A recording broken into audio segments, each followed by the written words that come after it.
There is a climate-controlled vault beneath the Israel Museum in Jerusalem. Inside that vault, behind glass that filters ultraviolet light, there are fragments of animal skin covered in Aramaic script. The fragments are approximately 2,300 years old. They were pulled from Cave 4 at Qumran, near the northwestern shore of the Dead Sea, between 1952 and 1956. They are catalogued under designations beginning with 4Q, the Q standing for Qumran, the 4 for the cave number. The largest pieces are roughly 15 centimeters across. They are written in a scribal Aramaic consistent with the 3rd to 2nd century BCE, though the content they preserve is widely agreed to be older than the physical medium. The text is called the Book of Enoch. It was excluded from the Western biblical canon more than 1,500 years ago. It survives in its complete form only in the liturgical tradition of the Ethiopian Orthodox Church, written in Ge'ez, the classical Ethiopian language, and what it describes, in specific structural geographic detail, about 7 beings who descended into a place beneath the waters, and what happened to the one who did not return, has not been addressed by mainstream scholarship with the seriousness the source material demands. The full text reached Europe in 1773. A Scottish explorer named James Bruce had travelled to Gondar in the Ethiopian highlands and returned with 3 Ge'ez manuscripts of 1st Enoch. One was deposited at the Bodleian Library in Oxford, another went to the Royal Library in Paris. The third Bruce kept for himself. For decades the manuscripts attracted little sustained attention outside a small circle of Orientalists. In 1821, Richard Lawrence, the Archbishop of Cashel and a professor of Hebrew at Oxford, produced the first English translation. It was incomplete and stilted. The definitive English rendering did not arrive until 1912, when Robert Henry Charles, an Irish biblical scholar based at Trinity College, Dublin, and later at Oxford, published a critical edition that cross-referenced the Ge'ez manuscripts with Greek fragments preserved in a 6th century Byzantine codex known as the Codex Panapolitanus, which had been discovered in a Christian burial at Akhmim in Upper Egypt in 1886. Charles spent more than a decade on the project. His 2-volume translation remains in print and in active scholarly use today. It was Charles who made the Book of the Watchers, chapters 1 through 36 of 1st Enoch, genuinely accessible to English-speaking scholarship for the first time. Within that section, chapters 17 through 19 and chapter 21 describe a journey.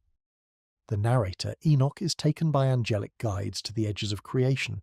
He sees an abyss, and in that abyss he sees 7 entities, bound. The Aramaic fragments from Qumran confirmed what Charles had translated from the Ethiopian manuscripts. Józef Tadeusz Milik, a Polish scholar affiliated with the Centre National de la Recherche Scientifique in Paris, spent more than 2 decades editing and reconstructing these fragments. His critical edition, published in 1976 under the title The Books of Enoch Aramaic, Fragments of Qumran Cave 4, established that the Aramaic text of the Watcher narrative corresponds closely to the Ge'ez version that Charles had translated decades earlier from the Ethiopian tradition. The correspondence matters enormously. It means the Ethiopian Church did not invent the Watcher narrative during the medieval period. The narrative was already circulating in written Aramaic in the ancient Near East, at least 3 centuries before the Common Era. The physical evidence sits in a vault in Jerusalem. The scholarly apparatus is published and available in any major research library, and the specific passage about 7 bound beings in an abyss beneath the ordered world is attested in both the Aramaic and the Ge'ez witnesses independently. The thesis of this discussion is not that the Book of Enoch is literally true in a naive sense. The thesis is narrower and more falsifiable than that. A peer-reviewed paper published in 2010 in the Journal of Semitic Studies, a journal published by Oxford University Press, by a scholar named Amar Annus at the University of Tartu in Estonia, demonstrated a structural parallel between the 7 watchers described in 1st Enoch and a much older Mesopotamian tradition, the 7 Apkallu, beings who emerged from the subterranean waters called the Abzu, and brought forbidden knowledge to humanity before a great flood. The parallel is not vague thematic resemblance of the kind that crops up in comparative mythology surveys. It is specific, enumerated, and anchored in named cuneiform texts that can be examined in museums today. And the question it raises, whether 2 independent textual traditions separated by centuries and by thousands of kilometres are describing the same underlying event, has not been answered. It has been acknowledged in bibliographies. It has been cited in footnotes. but the actual implication has been left sitting in the space between academic departments, unexamined and unresolved. If you find that the academic literature on ancient texts like this has been incomplete, if you suspect there are records still sitting in museums and archives waiting for someone to read them with fresh eyes, this channel is for that work. Subscribe only if that is the question you have been looking for. The rest of us continue. The conventional reading of the Book of the Watchers is well established and represented by scholars whose work deserves fair treatment before this discussion moves into the territory they would contest. George W. E. Nicholsburg, who spent his career at the University of Iowa, produced the standard academic commentary on 1st Enoch for the Hermeneia series, a reference work used in graduate seminaries and in ancient Near Eastern studies departments across the English-speaking world. In Nicholsburg's reading, the Watchers are a theological construct. They represent the anxiety of a Jewish community living under intense Hellenistic cultural pressure in the 3rd and 2nd centuries BCE, a community watching its young people adopt Greek customs, its scholars absorb Greek philosophy, its religious boundaries blur under the cosmopolitan influence of the Ptolemaic and Seleucid empires. The story of angels descending to earth, taking human wives, and teaching forbidden arts, metallurgy, cosmetics, astrology, weapons making, is, in this reading, an allegory for cultural contamination. The giants born of the union between the Watchers and human women represent the violence and social disorder of the Hellenistic age. The binding and punishment of the Watchers represents divine justice reasserting control over a world that had been corrupted by foreign influence. The narrative in this framework is not about what happened in the deep past. It is about what was happening in the present of the author's own time, projected backward into a mythological frame. James van der Kam, a scholar at the University of Notre Dame and one of the leading international authorities on the Enoch literature, has articulated a complementary position across decades of publications. In van der Kam's framework, the Watcher narrative is a creative literary expansion of Genesis chapter 6, the brief, enigmatic passage about the sons of God and the daughters of men, developed into a full mythological drama to serve the ideological needs of the community that produced it. The 6 verses in Genesis are cryptic. First, Enoch expands them into a sprawling narrative of angelic rebellion, forbidden pedagogy, monstrous offspring, and divine retribution. This expansion, van der Kam argues, served the theological purposes of a community that needed a cosmic-scale explanation for the presence of evil and disorder in the world. The conventional reading is internally consistent. It accounts for the social and political context of the text's composition. It treats the specific narrative details, the 7 bound entities in the abyss, the 10,000 years of binding, the enumeration of forbidden arts, as literary and theological choices, not as descriptions of observed events. This reading is taught in universities. It is published in commentaries and monographs. It is the default framework within which virtually all mainstream English language scholarship on 1st Enoch currently operates. What the conventional reading does not address, and does not claim to address, is a question that arrives from a different disciplinary direction entirely. In 1988, Helge Kvanvig, a scholar at the University of Oslo's Faculty of Theology, published a dense monograph titled Roots of Apocalyptic, the Mesopotamian Background of the Enoch Figure, the Son of Man, and the Book of Daniel. The title alone signals the argument's scope. Kvanvig proposed that the Enochic literary tradition did not emerge solely from within Jewish theology. It had structural antecedents in Mesopotamian literature, specifically in the Mesopotamian scribal traditions surrounding antediluvian sages, the knowledge they transmitted, and the kings they served. Kvanvig documented a structural correspondence that earlier scholars had noted in passing, but never systematically pursued. The figure of Enoch, the 7th patriarch in the genealogy of Genesis chapter 5, described as having walked with God and having been taken by God rather than dying, occupies the same structural position as a specific figure in the Mesopotamian antediluvian king lists. The 7th antediluvian king in the Sumerian tradition is Enmeduranki, the king of Sipar, who is associated with the art of divination and with receiving secret knowledge directly from the gods Shamash and Adad. 7th in a numbered list of antediluvian figures. Recipient of divine knowledge that he then transmits to a priestly lineage, taken into the presence of the divine rather than dying an ordinary death. The positional correspondence is exact. Kvanvig documented it meticulously, but he confined his argument to the literary level. He demonstrated the structural parallel between the Jewish and Mesopotamian traditions. He did not pursue the deeper question of what it meant that both traditions preserved this specific structure. 22 years later, Amar Annus extended the comparison beyond the figure of Enoch himself to the beings that the Enochic tradition describes, the Watchers. His 2010 paper in the Journal of Semitic Studies, titled On the Origin of Watchers, a comparative study of the antediluvian wisdom in Mesopotamian and Jewish traditions, laid the Watcher tradition and the Mesopotamian Apkallu tradition side by side with a level of structural specificity that no previous study had achieved. The Mesopotamian Apkallu are attested in cuneiform text spanning more than 1,000 years of scribal production. The clearest enumeration of the 7 antediluvian Apkallu appears on a document known as the Uruk List of Kings and Sages, a cuneiform tablet that pairs 7 antediluvian kings with 7 Apkallu, 1 sage for each king. Each Apkallu is named, each is assigned to a specific royal patron, each is associated with a defined body of knowledge transmitted to humanity.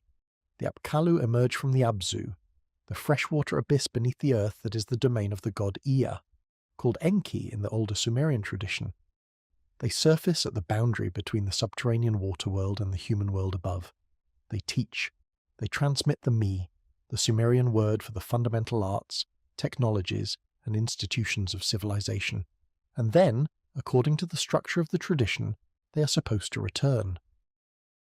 The Bit Messeri incantation series, a set of protective ritual text from the Neo-Assyrian period, dating to roughly the 8th and 7th centuries BCE, invokes specific Apkallu by name and assigns them protective roles. These texts instruct ritual practitioners to station figurines of the Apkallu at doorways and foundation deposits. The Apkallu are not vague beings invoked in a single obscure passage. They are ritually active figures embedded in the daily religious life of the Neo-Assyrian state. Their images are carved on palace walls at Nimrud, Khorsabad, and Nineveh. They appear in administrative and ritual documents. They have names, functions, and assigned positions in the cosmic order. Annus demonstrated that the Watchers of First Enoch share with the Apkallu not a vague thematic resemblance, but a specific structural correspondence on multiple simultaneous axes. Both groups number 7 in their core enumeration. Both are placed in the antediluvian period, the time before the Great Flood that both Mesopotamian and biblical traditions independently record. Both transmit forbidden or dangerous knowledge to humanity, and not as a vague gift of wisdom, but as specific enumerated categories of technical knowledge. Both are associated with a subterranean domain connected to water, the Abzu in Mesopotamian cosmology, the abyss beneath creation in Enoch's visionary journey. And both face divine punishment or forced removal that is connected to the transgression of transmitting that knowledge. The Watchers are bound by God's command for 10,000 years. The Apkallu, in the post-Diluvian Mesopotamian tradition, are replaced. Their category ceases entirely, and their function is taken over by human scholars called Umanu. Annus's paper is published.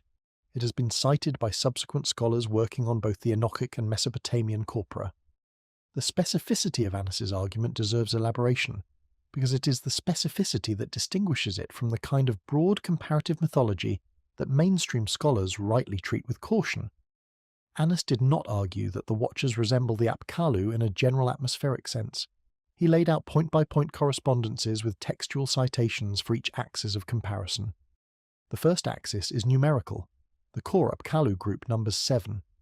The core Watcher group in the binding narrative of 1 Enoch chapters 18 and 21 also numbers 7. In a mythological landscape where groups of 3, 4, 12, and 70 all occur with high frequency, the shared choice of 7 is a data point, not a given. The second axis is temporal. Both groups are placed in the antediluvian period, the era before the flood that both Mesopotamian and biblical traditions independently attest. The Apkallu serve the 7 antediluvian kings. The Watchers descend to earth in the days before the deluge described in Genesis and in the Enochic tradition. The third axis is functional. Both groups transmit specific categories of knowledge to human beings, not abstract wisdom, not moral teachings, but enumerated technical arts. The fourth axis is aquatic. The Apkallu originate in the Abzu, the subterranean freshwater ocean. The Watchers in 1 Enoch are bound in an abyss, a subcosmological void that Enoch reaches by travelling to the edges of the ordered world. The fifth axis is consequential. Both groups are removed from the human world in connection with their transgression or with a catastrophic boundary event. The Apkallu vanish from the post-Diluvian king lists. The Watchers are bound by divine decree. 5 axes of correspondence, each documented with textual references. This is not pattern matching across distant cultures using vague thematic categories. This is structural analysis within a demonstrated literary historical relationship between two specific textual traditions. The paper did not claim that the Watchers are the Apkallu in a simple identity statement. Annus is a careful scholar. What he demonstrated is that the Watcher narrative in 1st Enoch is structurally derived from the Mesopotamian Apkallu tradition, that the Jewish scribes who composed the Book of the Watchers were working with a Mesopotamian template that they adapted to their own theological and ideological purposes. This claim is now widely accepted in the specialist literature. What has not been pursued is the backward-facing question that the claim implies. If the Jewish scribes adapted a Mesopotamian template, the template itself must have existed before the adaptation.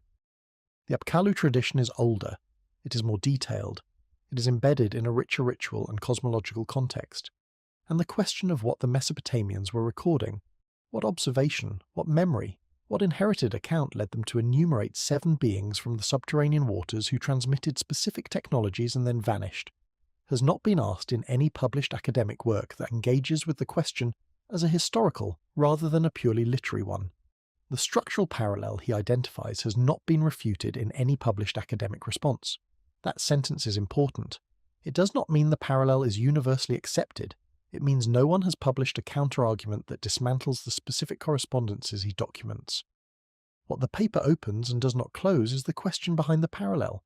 If the Jewish scribes of the 3rd century BCE were drawing on an older Mesopotamian template when they described 7 beings bound beneath the waters, and the literary dependence is now widely acknowledged, then the inquiry does not end with the Jewish adaptation. It extends backward to the Mesopotamian source. What were the Mesopotamians recording when they created the Apkallu tradition in the first place?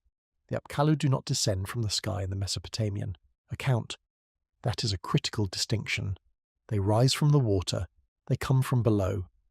The Abzu is not heaven.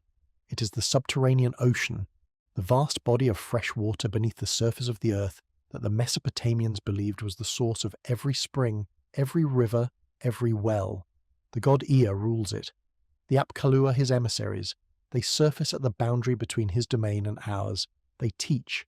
They transmit specific enumerated technologies. And then the flood comes, and they are gone. The Uruk list of kings and sages makes the transition visible.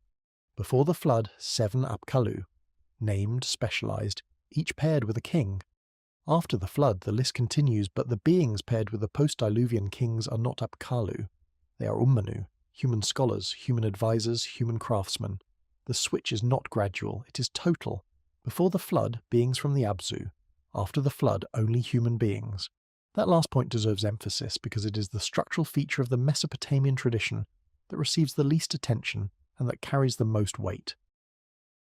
The Uruk list does not mythologize the transition. It does not tell a story about why the Apkallu stopped appearing. It does not frame the transition as a punishment, a divine decree, or a cosmic catastrophe beyond the flood itself. It simply lists, before the flood, Apkallu, after the flood, Ummanu. The shift is recorded the way a ledger records a change in suppliers, as a fact, without editorial commentary. If you read only the Enochic version, you might conclude that the disappearance of these beings was a narrative choice, a literary device for dramatizing divine judgment. But the Mesopotamian version records the same disappearance without the drama. It does not need the drama. It is not telling a morality tale, it is maintaining a list, and the list shows a categorical break at the flood boundary that the list makers did not feel the need to explain. The absence of explanation is itself informative. In a scribal tradition that explained everything, that produced omen lists connecting the behavior of sheep livers to the fates of empires, that generated astronomical diaries recording celestial events night after night for centuries, that maintained king lists spanning thousands of years, the failure to explain why the Apkallu stopped appearing after the flood is conspicuous. The scribes explained smaller discontinuities with elaborate mythological narratives. The discontinuity of the Apkallu, the complete cessation of an entire category of being at a specific historical boundary, received no explanation at all. The tradition records it as a fact so basic it needs no commentary. They were here, then the flood, then they were not. The list continues with a different kind of figure. W. G. Lambert, the British Assyriologist who spent decades at the University of Birmingham working on Babylonian wisdom texts and whose publications remain foundational to the field, observed that this abrupt categorical transition is one of the most notable structural features of the entire antediluvian tradition. 7 beings are enumerated before the flood. After the flood, 0. The category does not diminish. It vanishes. But the vanishing is not uniform, and this is the point that has received the least attention, and that the title of this discussion references directly. The 7 Apkallu are listed before the flood. After the flood, the category is replaced by Omenu, but the cuneiform record does not simply forget all 7 Apkallu equally. Some of them persist. Their names reappear in post-diluvian contexts. The Bitmeseri incantation texts invoke certain Apkallu as protective figures to be stationed at thresholds. Palace reliefs at Nimrud and other Neo-Assyrian sites depict Apkallu-type figures performing purification rituals. Specific names from the antediluvian list recur in later ritual and protective contexts. These are the Apkallu who, in the language of the tradition, survived in cultural memory, whose names were carried forward, whose protective functions remained active in Neo-Assyrian and Neo-Babylonian religious life centuries and millennia after the flood boundary. But not all 7 are carried forward with equal weight. When Assyriologists cross-reference the antediluvian Apkallu list on the Uruk tablet against the full corpus of post-diluvian attestations, the incantation series, the ritual prescriptions, the protective figurine deposits, the palace iconography, the distribution of post-diluvian references is uneven. The first several Apkallu in the enumeration have the densest network of later attestations. Their names appear across multiple text types and multiple centuries. They are ritually present. They are iconographically preserved. From around the 5th position in the enumeration onward, the post-diluvian attestation thins. The names become significantly rarer in later texts. The ritual references become ambiguous or disappear. And for at least one figure in the lower portion of the list, the post-diluvian cuneiform record is effectively silent. The thinning is not a matter of interpretation, it is a matter of counting. Assyriologists who work with the Bitmeseri series and related ritual texts can enumerate which Apkallu names appear in post-diluvian protective contexts and which do not. The exercise is straightforward. Take the antediluvian list, take the post-diluvian corpus, cross-reference. The result is a distribution curve that is front-loaded. The early entries in the list, the 1st, 2nd, and 3rd Apkallu, have the most robust post-diluvian attestation. They are named in incantation texts. They are invoked in foundation deposit rituals. Their images are carved on walls. They survived the flood boundary in the cultural memory of Mesopotamian civilization. The middle and later entries in the list have progressively fewer attestations. The 4th and 5th positions mark a visible inflection point. Beyond that, the post-diluvian record becomes sparse and eventually silent. This is a quantifiable observation, not a mystical claim. The cuneiform corpus is large enough and well catalogued enough that the presence or absence of a specific name across text types can be tracked. The observation that the Apkallu list shows an uneven post-diluvian survival pattern, dense attestation for the first entries, thinning to silence for the later ones, is a feature of the data. The question of why the pattern exists is the question that has not been investigated. Why would the scribes who maintain the Bitmeseri texts and who carved the Nimrud reliefs invoke some of the 7 but not others? Why would some names carry forward and others not? If the Apkallu are entirely fictional, literary constructions with no referent outside the mythological imagination, then the uneven survival pattern is arbitrary. The scribes simply preferred some names. But if the Apkallu tradition preserves a record of something observed, beings who were present, who were enumerated, who were individually distinct, then the uneven survival pattern might reflect a genuine asymmetry in the original observation. Some of the 7 persisted in a way that kept their names alive in ritual memory. At least one did not. It rose from the Abzu. It was named. It was counted among the 7. And then the waters rose and its name never appeared in the cuneiform record again. That silence is the point. This is not an argument from absence in a sparse textual tradition. The Mesopotamian cuneiform corpus is enormous. Hundreds of thousands of tablets survive, covering administrative records, royal inscriptions, ritual texts, literary compositions, letters, contracts, and astronomical observations spanning more than 3,000 years. In a corpus of this density, the absence of post-Diluvian references to a specific named figure who is clearly attested in the antediluvian lists is a meaningful data point. The scribes who maintained the Bitmeseri texts knew the Apkallu tradition. They invoked some of the seven by name. They did not invoke all of them. Some names were carried forward, at least one was not. It was listed among the seven who rose from the Abzu. It was named. It was assigned a function and a royal patron, and after the flood it disappears from the record. Not destroyed. The texts do not say that. Not punished. The Mesopotamian tradition does not frame the Apkallu's post-Diluvian absence as punishment the way the Enochic tradition does. Simply absent, named before, silent after, the fifth that never rose again. First, Enoch describes the same structural phenomenon from a different cultural vantage point and in a different theological vocabulary, but with the same internal asymmetry. In chapter 18, Enoch is taken on a visionary journey to the edges of the created world by angelic guides. He travels beyond the ordered cosmos. He reaches a place where there is neither firmament of heaven above nor foundation of earth below, a boundary zone, a place where the structure of the world gives way to void.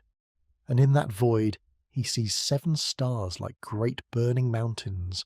The angel with him explains, these are angels who transgressed the commandment of the Lord. They have been bound in this terrible place for 10,000 years, until the great day of their final judgment. Chapter 21 repeats the vision with additional topographic specificity. Enoch sees a horrible place. He sees 7 stars of heaven bound together in it, like great mountains, and burning with fire. He asks the angel what transgression they committed. The angel tells him they are stars that transgressed the command of God and did not come forth at their appointed times. They have been bound until 10,000 years, the time consummated by their sins, are fulfilled. The language is visionary, the theological framing is Jewish, but the underlying structure, 7 beings, bound in a place of confinement associated with a void or abyss after a transgression, maps precisely onto the Mesopotamian template, and the Aramaic fragments from Qumran preserve portions of this passage, confirming that the vision of the 7 bound entities was in the text from at least the 3rd century BCE. Not a medieval Ethiopian interpolation, not a scribal addition, but part of the Aramaic source tradition itself. 2 traditions, one Mesopotamian, attested in cuneiform from at least the 1st millennium BCE with roots that Assyriologists trace into the early 2nd millennium or beyond. One Jewish, preserved in Aramaic from the 3rd century BCE, and in Ge'ez from the medieval period, but describing events set in the antediluvian era, the age before the flood. Both record 7 beings associated with a domain beneath the ordered world, connected to water or void. Both record that these beings transmitted enumerated categories of knowledge to humanity. Both record that these beings were removed from the human world after a catastrophic boundary event. And in both traditions, the post-event accounting of the 7 is not uniform. The Mesopotamian cuneiform record thins from roughly the 5th Apkallu onward. The Enochic tradition describes all 7 as bound, but does not elaborate individual fates beyond the collective sentence. The convergence is specific enough that a peer-reviewed journal at Oxford published it, and the academic response to it illustrates a pattern that has appeared across multiple investigations into cross-traditional structural parallels in the ancient world. Annus published his paper in 2010. It has been cited by scholars working on both the Enochic literature and the Mesopotamian wisdom traditions. The literary dependence of the Watcher narrative on Mesopotamian antecedents is no longer seriously disputed. Nickelsburg, van der Kam, and other mainstream Enoch specialists acknowledge it, though they frame it as cultural borrowing rather than as evidence of a shared referent. The structural parallel itself is in the academic record. What is not in the academic record? What has never been published in a journal or monograph? What has never been the subject of a conference paper or a doctoral dissertation? Is a serious engagement with the implication behind the parallel. The implication is this: if the Jewish scribes borrowed the Watcher framework from the Mesopotamian Apkallu tradition, they did not borrow a mood. They did not borrow a general atmospheric idea about ancient gods and floods. They borrowed a precise structural template. 7 beings, subterranean water, enumerated categories of forbidden knowledge: metallurgy, divination, cosmetics, herbalism, astronomy, weapons making. A catastrophic boundary event, and a post-boundary record in which the beings are absent. To acknowledge the borrowing and then stop, to say yes, the structure was borrowed, and then treat the Mesopotamian source as itself merely mythological, is to describe the mechanism of literary transmission and refuse to examine the content that was transmitted. The vehicle is acknowledged, the cargo is ignored. No published counter-argument addresses the aggregate. Individual elements have been contextualized. The number 7 is common in mythology. That is true. Water symbolism is universal. That is also true. Flood narratives are widespread. Also true.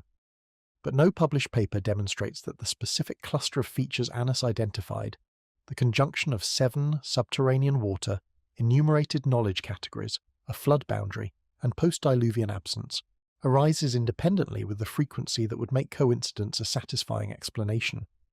The individual motifs are common, the specific conjunction is not, and the conjunction is what the evidence presents. The academic response has been to address the elements serially and to leave the conjunction unexamined. Refutation requires engaging with the cluster. The response has been to engage with the pieces one by one and to characterize the whole without dismantling it. The pattern of non-engagement can be traced through specific publication histories. When Annus's paper appeared in 2010, it was reviewed in the standard abstract services. It was indexed. It entered the citation network. Scholars working on the Enochic literature cited it in footnotes, typically as supporting evidence for the Mesopotamian background of the Watcher tradition, which was already a recognized scholarly position. But the citation pattern tells a story. The paper is cited for what it establishes at the literary level, that the Watchers are structurally derived from the Apkallu. It is not cited for what it implies at the historical level, that both traditions may point to a common referent. The footnotes acknowledge the parallel. The body text does not pursue the implication. This is not suppression. It is disciplinary gravity. Scholars cite what supports their argument and leave aside what complicates it. Annus's literary argument supports the argument that First Enoch has Mesopotamian background. Annus's historical implication complicates the argument that the Mesopotamian background is merely literary. So the literary finding is cited and the historical question is left in the footnote, where it sits quietly, unexamined. The result is a literature in which every individual piece of the puzzle is published and acknowledged, and the assembled picture is never drawn. The Uruk list is published. The Bitmaseri texts are published. The Qumran fragments are published. Charles's translation is in print. Annus's paper is in a journal published by Oxford University Press. Kvanvig's monograph is in university libraries. The Nimrud reliefs are in 2 of the most visited museums on Earth. No piece is hidden. No piece is disputed in itself. The dispute, or rather the silence, is about what the pieces look like when you lay them on the same table. No one has laid them on the same table in a published academic work. Not because the table does not exist, but because no single academic department owns it. The question is available to anyone with a university library card. That is not a figure of speech. The Journal of Semitic Studies is in every major research library. Milik's edition of the Aramaic Fragments is published. Charles's translation is in print.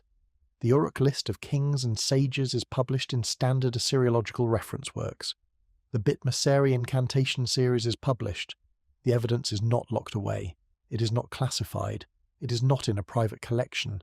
It is sitting in the open, in published volumes, in publicly accessible museum collections, waiting for someone with the institutional support and the disciplinary flexibility to ask the compound question that the evidence raises.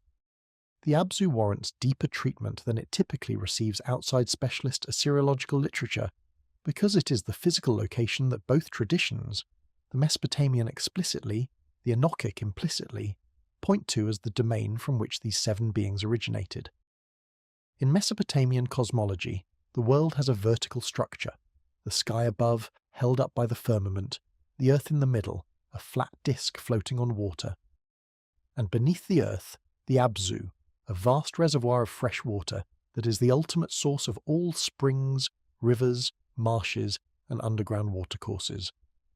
The Abzu is not a metaphor in the cuneiform texts. It is a physical cosmological feature with a ruler, a temple complex, and an associated body of ritual practice. Ea, called Enki in the older Sumerian literary tradition, is the lord of the Abzu. His primary cult center was the city of Eridu, the oldest city in the Sumerian cosmological tradition, and one of the oldest continuously occupied sacred sites in all of Mesopotamian archaeology. Eridu is a real place. It is Tel Abu Sharain in southern Iraq, approximately 12 kilometers southwest of the modern city of Nasiriyah. It was excavated by Fuad Safar and Seton Lloyd of the Iraqi Directorate General of Antiquities in the 1940s and again in the 1980s. The excavation revealed 18 superimposed temple levels, each built on the foundations of the previous one, stretching from the Ubaid period, approximately 5400 BCE, through the early dynastic period and beyond. The deepest level is a small shrine, roughly 3 meters square, with a niche for an offering table and remains of fish bones in the ash deposits, suggesting fish offerings in the earliest identifiable ritual practice at the site. Fish. At the oldest known temple in southern Mesopotamia, dedicated to the god of the subterranean waters, the archaeology does not prove that the Abzu is real in the Mesopotamian cosmological sense, but it confirms that the cult of Ea and the association of that cult with water and with aquatic offerings extends to the very earliest levels of Mesopotamian temple architecture. The tradition is not late, it is foundational.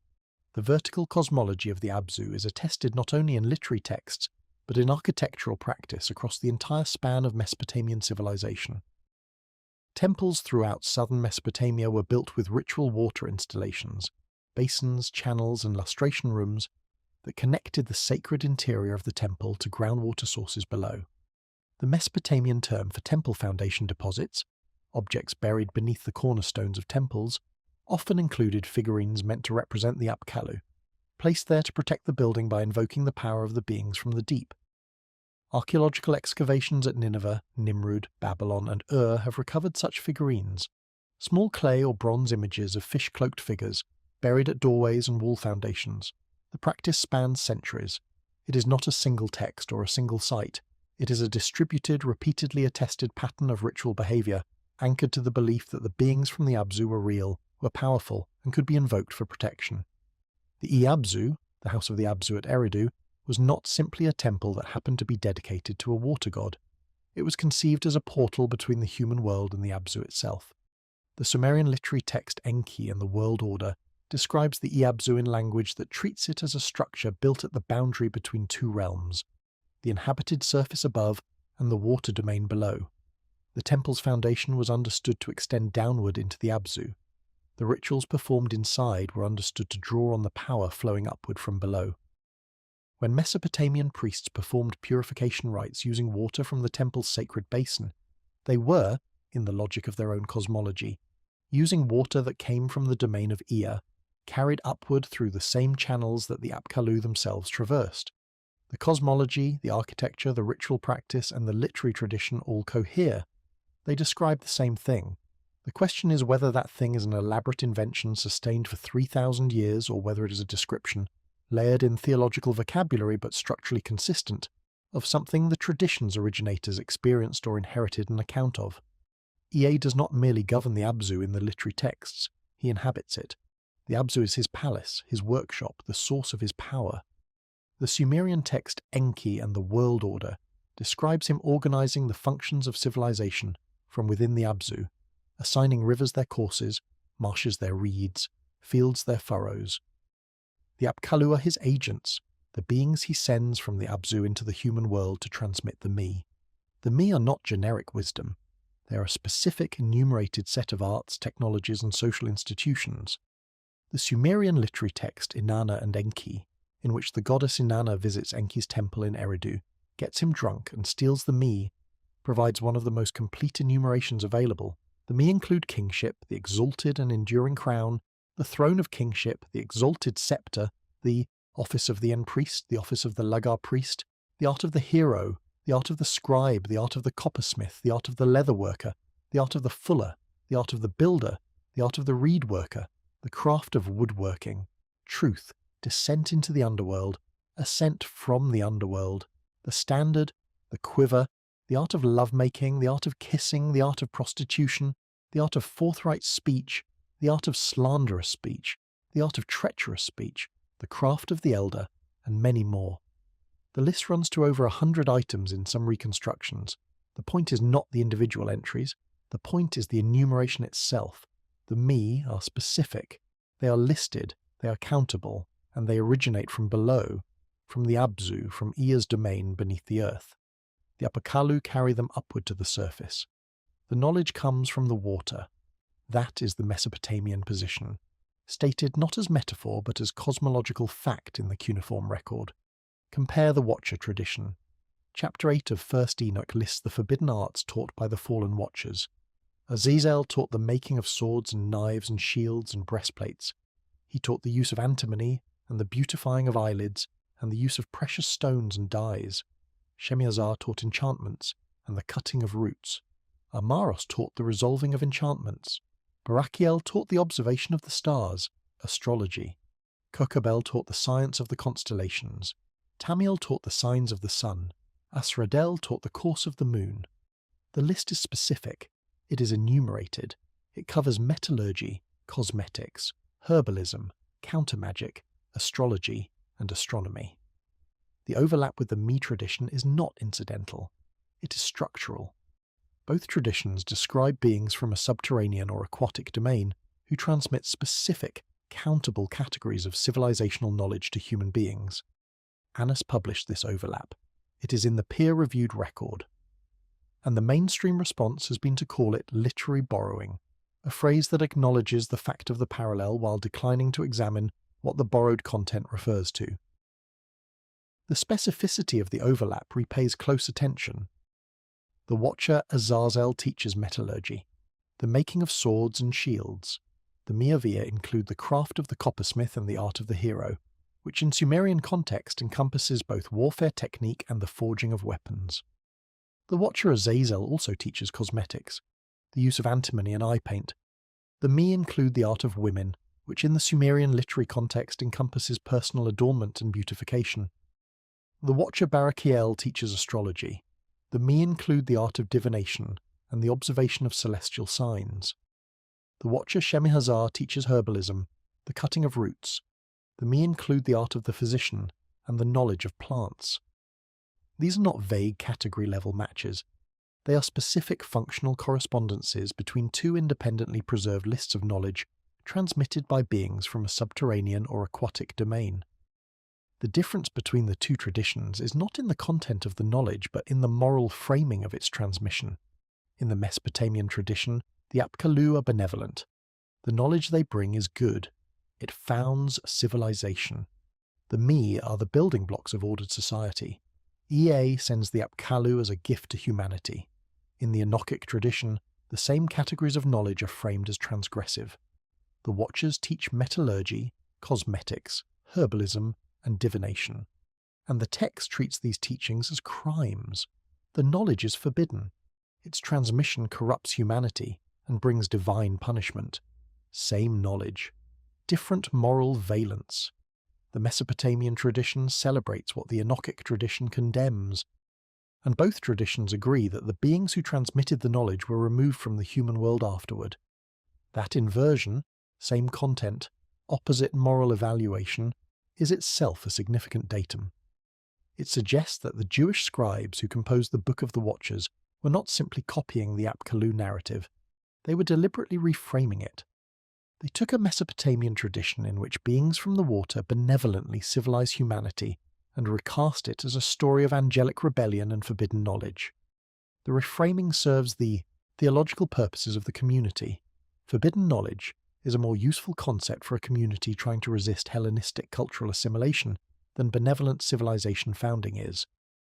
But the reframing only works if the structural template is preserved. 7 beings, water, enumerated knowledge, removal. The template survives the inversion intact, and the question of what generated the template in the first place, what the Mesopotamians were describing before the Jewish scribes reframed it, is the question that disappears in the gap between the two departments. The most famous narrative account of the first Apkallu comes from Berossus, a Babylonian priest who wrote a history of Mesopotamia in Greek in the 3rd century BCE, during the reign of Antiochus I. Berossus describes a being called Owans.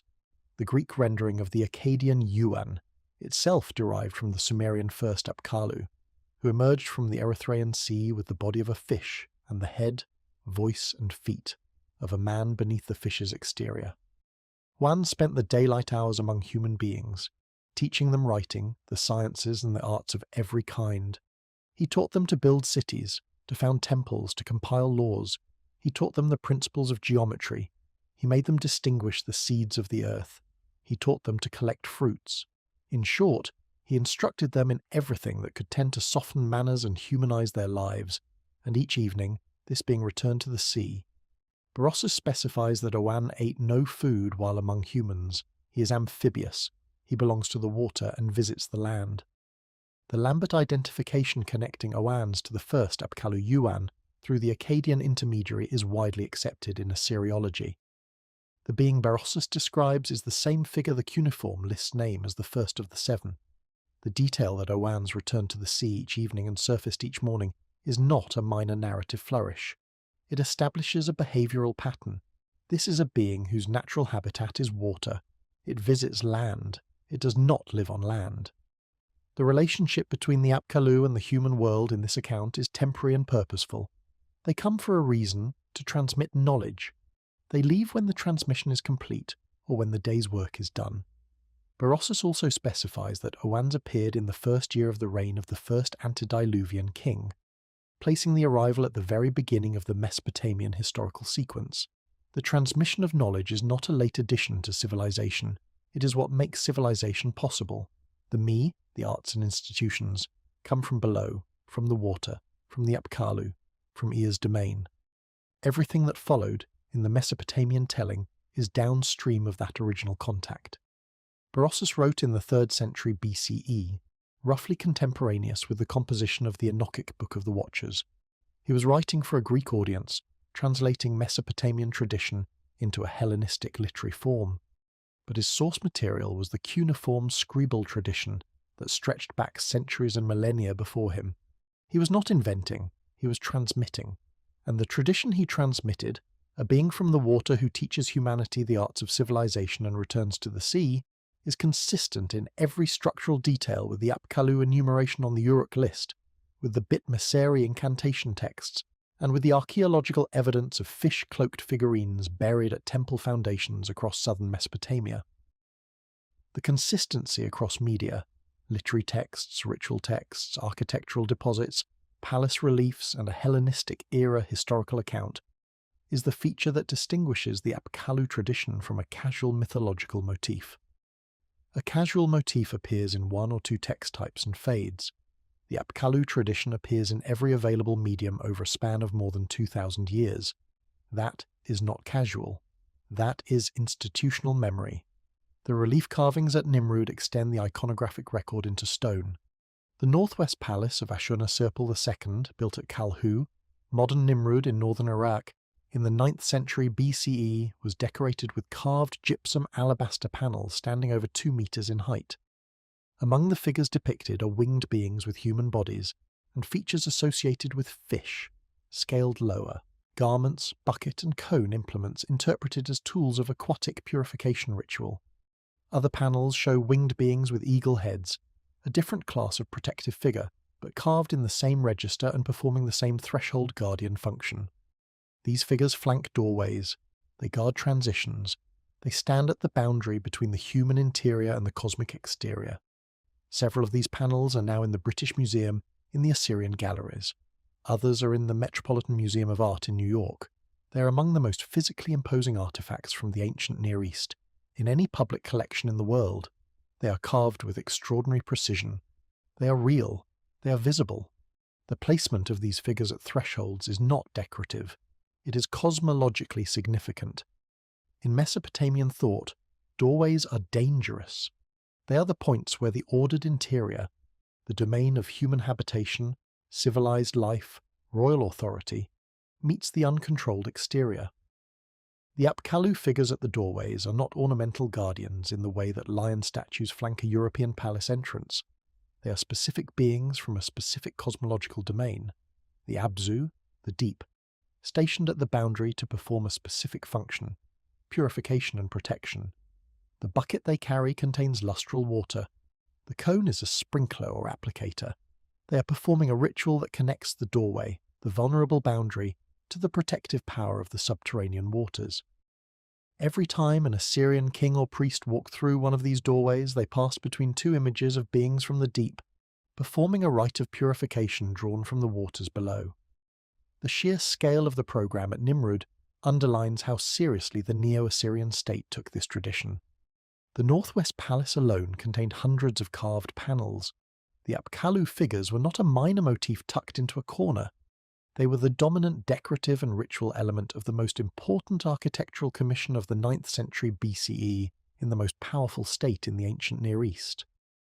Ashurnasirpal II, who built the palace, was not indulging a personal eccentricity. He was deploying a tradition that his scribes, priests and architects all understood as both ancient and effective. The Apkallu were beings from the Abzu. The Abzu was beneath the earth. The beings had been present before the flood. After the flood, they were gone from the living world, but their protective power could still be invoked through images and rituals. That is the logic of the reliefs. It is not modern guesswork. It is stated explicitly in the Bitmezeri incantation texts that prescribe exactly this kind of figurine placement and ritual invocation. The cross-cultural evidence extends the pattern beyond the Mesopotamian Jewish axis, though with varying degrees of robustness.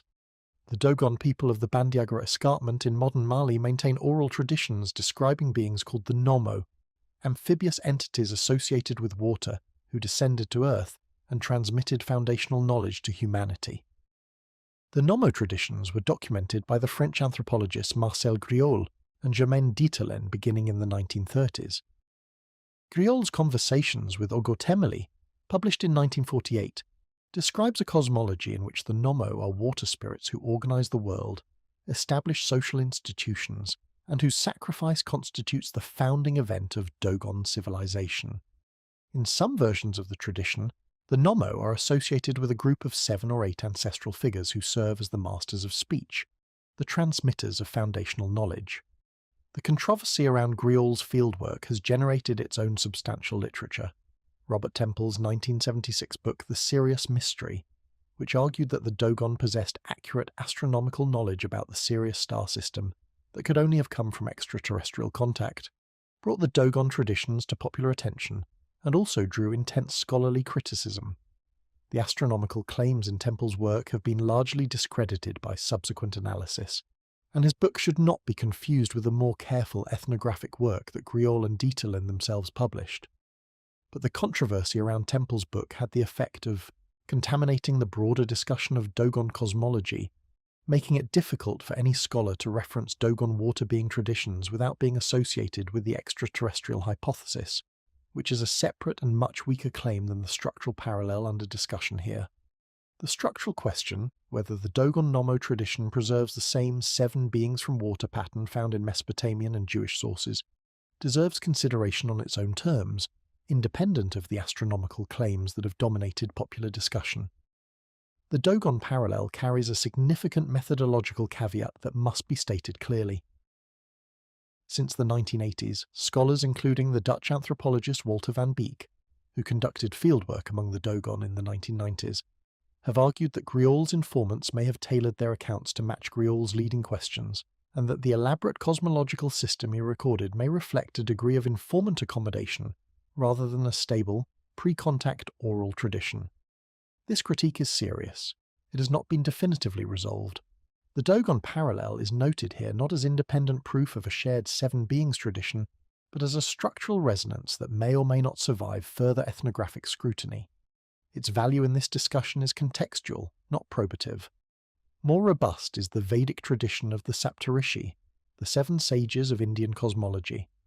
The Rig Veda, composed in the 2nd millennium BCE in the northwestern Indian subcontinent in an early form of Sanskrit, repeatedly invokes 7 sages as the primordial receivers and transmitters of sacred knowledge. The Saptarishi are associated with the founding of sacrificial ritual, with the cosmic order called Rita, and with an era that precedes the current age of humanity. The Shatapatha Brahmana, a Vedic prose commentary text dating to approximately the 8th to 6th centuries BCE, connects the 7 rishis to the flood narrative of Manu, The Indian flood hero who is warned of a coming deluge by a fish, builds a vessel and survives to repopulate the world. The 7 rishis are present in this narrative as figures who preserve and transmit sacred knowledge through the catastrophic boundary event of the flood. The Shatapatha Brahmana's flood narrative deserves closer attention because it contains a detail that the cognitive architecture explanation does not predict. In the Vedic account, Manu, the first man, the Indian flood hero, is washing his hands in a river when a small fish speaks to him. The fish warns Manu that a great flood is coming and instructs him to build a vessel. Manu nurtures the fish, which grows enormous. When the flood comes, the fish tows Manu's vessel to safety. The fish is later identified as an avatar of Vishnu in later Hindu tradition, but in the Shatapatha Brahmana itself, the emphasis is on the aquatic origin of the warning and on the preservation of knowledge through the catastrophe. The 7 rishis are aboard the vessel. They carry the Vedas, the sacred knowledge, through the flood. They are the custodians of civilization's intellectual patrimony. The detail that the warning comes from a fish, from a being in the water, is structurally significant in the context of this discussion. In the Mesopotamian tradition, the Apkallu are fish-cloaked beings from the Abzu. In the Vedic tradition, the agent of preservation and warning is a fish. In Berossus's account, Oannes has the body of a fish. The fish is not a casual symbol in these traditions. It is a specific marker of aquatic origin, a consistent detail across the Mesopotamian, Babylonian Hellenistic, and Vedic accounts that the cognitive architecture model does not predict. If the pattern were generated by universal cognitive tendencies, the knowledge-bearing beings in different traditions should take diverse forms, sometimes avian, sometimes reptilian, sometimes celestial, sometimes terrestrial. The consistent association with fish and water across geographically separated traditions is a specific feature that requires a specific explanation, whether that explanation is cultural diffusion along ancient trade routes or a shared deep memory predating both literary traditions. The trade route hypothesis is not implausible. Harappan seals have been found at and at other Mesopotamian sites, demonstrating that goods moved between the Indus Valley and southern Mesopotamia in the 3rd millennium BCE and possibly earlier. Where goods move, stories move. It is possible that the Apkallu tradition travelled eastward along these routes and was absorbed into the Proto-Vedic cultural milieu before being adapted into the Saptarishi framework. If so, the Vedic parallel would represent cultural diffusion rather than independent attestation, a single tradition, branching rather than 2 traditions converging. That possibility must be acknowledged. But even if diffusion is the mechanism, the question remains: what generated the original tradition that was then diffused? The Mesopotamian Apkallu tradition is the oldest attested version. It is the trunk of the tree. And the question of what the trunk grows out of, what observation, what memory, what inherited account the Mesopotamian scribes were codifying when they enumerated 7 beings from the subterranean waters, is the question that no published academic study has pursued. The structural pattern is consistent. 7 sages or knowledge-bearing beings, a pre-flood or primordial setting, transmission of foundational knowledge, a flood boundary, and a post-flood transformation in the status or presence of those beings. The Vedic tradition is not derived from Mesopotamian scribal culture. The linguistic, geographic and cultural distances are too great for direct literary borrowing to be the explanation. Trade contacts between the Indus Valley and Mesopotamia are attested archaeologically as early as the 3rd millennium BCE, but the Rigvedic hymns are not cuneiform adaptations. If the Saptarishi tradition shares structural features with the Apkallu tradition, the explanation must reach deeper than one scribe copying from another. Either the pattern reflects universal cognitive tendencies, the counter-argument discussed below, or it preserves an older shared memory that predates both the Mesopotamian and the Vedic literary forms in which we now encounter it. Consider the pattern one more time before turning to the strongest objection.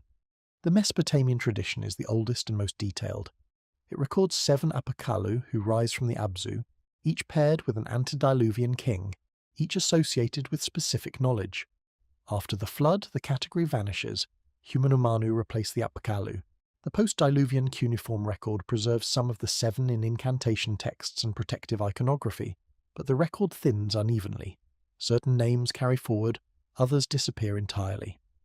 The Jewish tradition, arriving centuries later, describes 7 beings bound in an abyss after a transgression that involved transmitting enumerated forbidden knowledge to humanity. The binding is collective, but the tradition inherits the same basic structure. 7, water-associated domain, knowledge, removal. The Vedic tradition, geographically and linguistically independent, preserves 7 sages associated with foundational sacred knowledge, present before a great flood, connected to the survival of that knowledge through the catastrophe. 3 traditions. 1 structural pattern. The pattern includes a specific and unusual internal feature, the association of these beings with a domain beneath or within the waters, not above in the sky, that is not predicted by any universal mythology model. Solar deities are universal. Storm gods are universal. Beings who rise from subterranean fresh water and transmit enumerated technical knowledge are not a category that comparative mythology treats as a default cognitive output. The question is not whether each individual motif can be explained by independent invention. It can. The question is whether the cluster, the specific co-occurrence of 7 subterranean water, enumerated knowledge, flood boundary, post-flood absence, and uneven post-absence accounting, can be explained by independent invention with the same confidence. That question has never been addressed in a published academic study. It remains open. The strongest objection to this entire line of reasoning deserves to be presented in full and without distortion, because the credibility of this discussion depends on engaging with the best counterargument rather than evading it. The objection is as follows. The number 7 is among the most common numbers in world mythology and in human cognitive processing generally. It recurs across cultures for well-understood reasons that have nothing to do with shared memory of a specific historical event. 7 visible celestial bodies dominate the pre-telescopic night sky: the Sun, the Moon, Mercury, Venus, Mars, Jupiter, and Saturn. The 7-day week, likely derived from the roughly 7-day quarters of the lunar cycle, appears independently in multiple civilizations. 7 may also occupy a cognitive sweet spot in human working memory, large enough to feel meaningful, small enough to enumerate without confusion. The psychological research on this point, dating back to George Miller's 1956 paper, The Magical Number 7, plus or minus 2, suggests that 7-item groupings are a natural cognitive default across domains. The association of culture heroes or sages with water reflects the agricultural reality that every early civilization arose along rivers and depended on water management for survival. The flood narrative is attested in dozens of cultures worldwide, almost certainly because catastrophic floods are a recurring feature of life in river valleys, coastal plains, and regions subject to glacial lake outbursts. And the motif of beings who teach forbidden or dangerous knowledge reflects a universal human ambivalence toward technological progress and its consequences, an ambivalence that every civilization generates independently as it advances. In this reading, the Apkallu Watcher Rishi parallel is not evidence of a shared event. It is evidence of shared cognitive and environmental constraints. The human brain generates 7-item groupings. Riverine civilizations associate wisdom with water. Flood-prone societies generate flood narratives.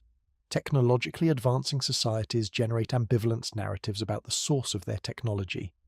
The convergence is real, but its cause is structural, the structure of the human mind and its environment, not historical.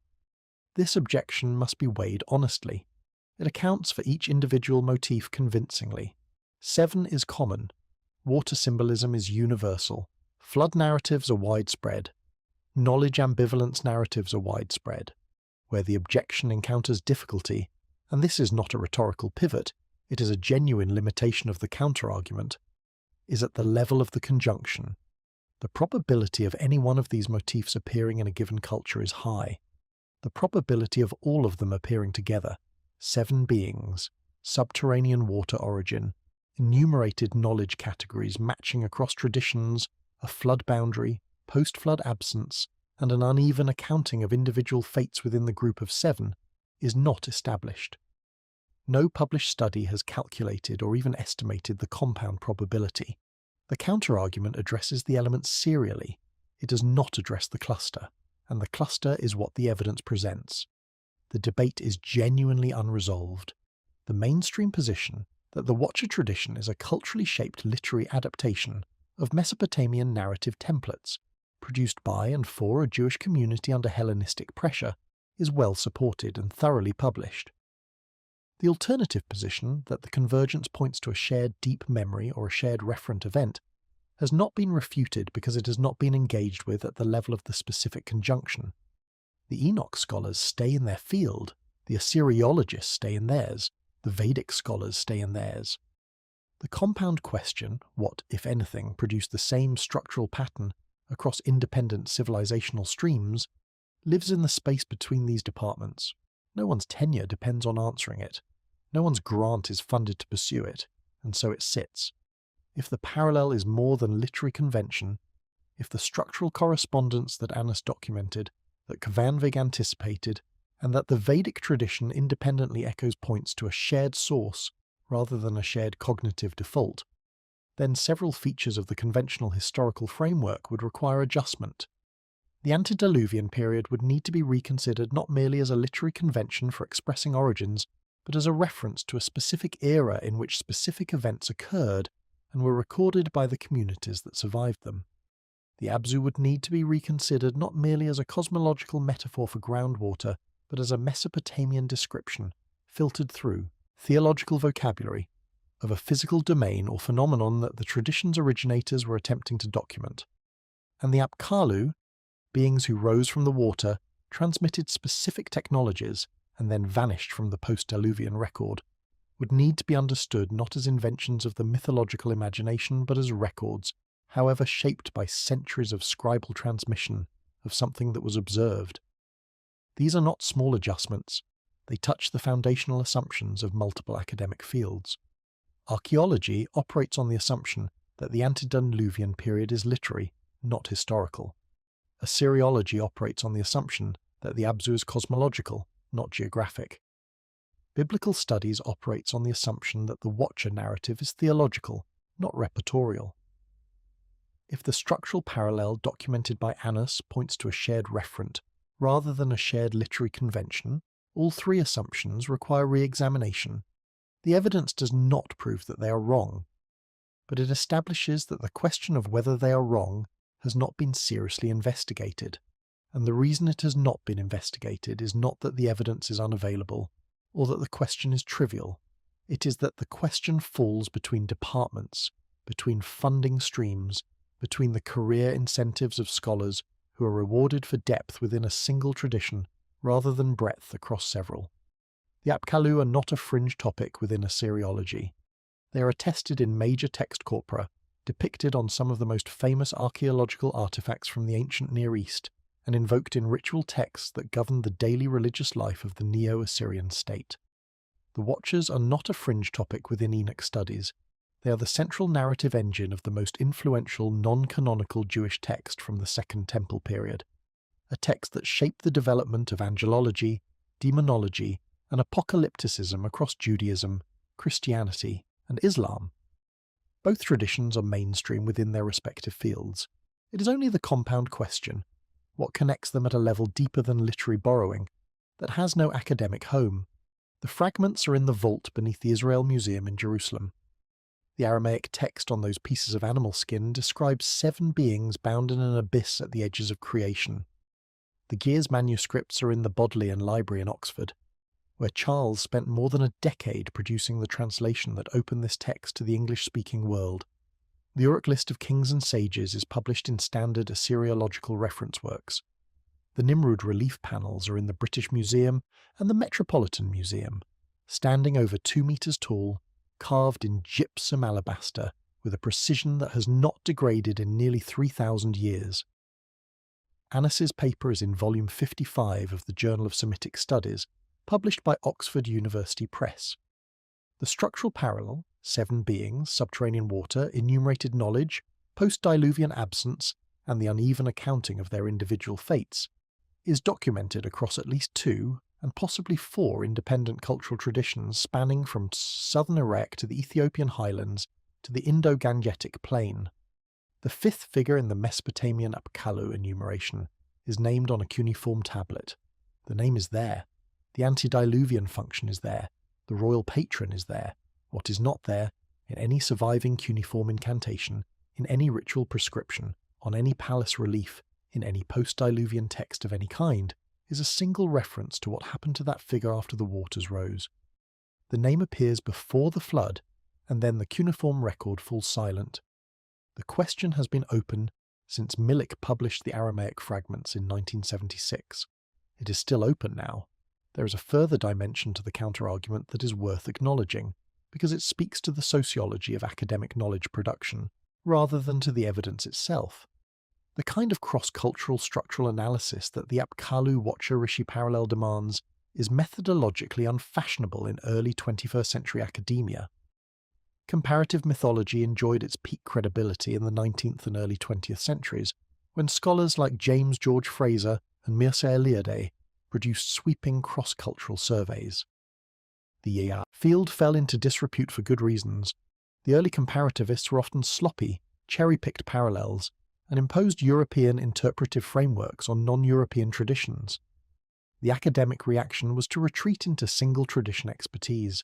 A scholar of Mesopotamia studies Mesopotamia, a scholar of Second Temple Judaism studies Second Temple Judaism, a scholar of Vedic literature studies Vedic literature. The boundaries are defended by peer review, by hiring committees, by grant agencies.